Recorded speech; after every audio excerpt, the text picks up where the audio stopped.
Moikka vaan!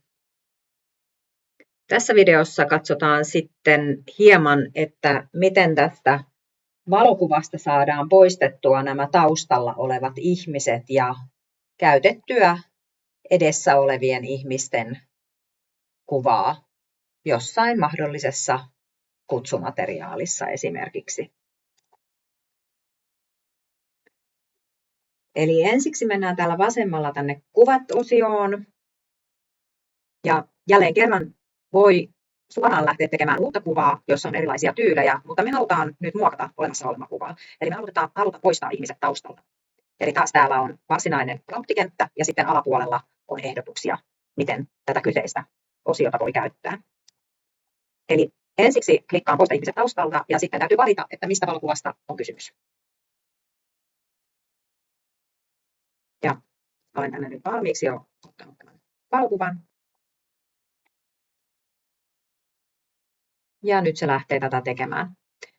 Tein jo sen verran, tässä hetki menee, kun tämä tekee muutaman minuutin, niin lähinnä taas ajan säästämisen vuoksi, ettei tarvitse katsoa, kun tyhjä ruutu pyörii, niin mä tein tämän jo kertaalleen. Eli täällä on tämä alkuperäinen video, alkuperäinen valokuva ja tämmöinen lopputulema siitä tuli. Eli siellä on nyt minä ja nämä rouvat täältä vasemmasta reunasta poistettu. Mutta en ollut vielä tyytyväinen tähän, eli halusin hieman sumennusta tuolle taustalle. Eli pyysin vaan suoraan sumenna tausta, jonka jälkeen sitten tuli tämän näköinen lopputulos.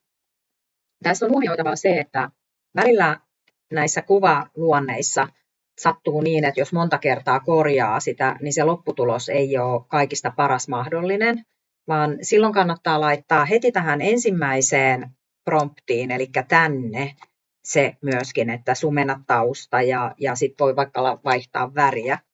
Tehdään tänne nyt myöskin, että muuta tausta kokonaan niin, että se on vaaleanpunainen. Otetaanpas vaaleanpunainen tausta. Katsotaan, minkälainen lopputulos tulee. Tällä välillä me voidaan käydä katsomassa, että miten tämä toinen prompti täällä.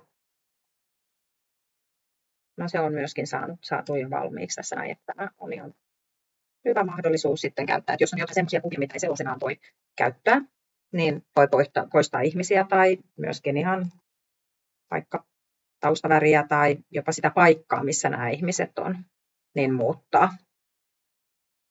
Niin tällainen on tämän ilmaisen version kuvanluontimahdollisuus. Tässä on semmoinen huomioitava asia, että tässä ilmaisessa versiossa on rajallinen määrä näitä tämän tyyppisiä mahdollisuuksia tehdä. Eli sitten täytyy aina odottaa, mä en nyt muista, että oliko se vuorokauden vaihtumista vai sitten uuden kuun vaihtumista, että saa lisää niin kuin näitä kredittejä, millä pystyy tekemään tätä, mutta tämmöisiin ihan yksinkertaisiin kuvanluontitehtäviin toimii oikein hyvin. Seuraavaksi sitten vähän hypätään toisenlaisiin ohjelmiin. Moikka!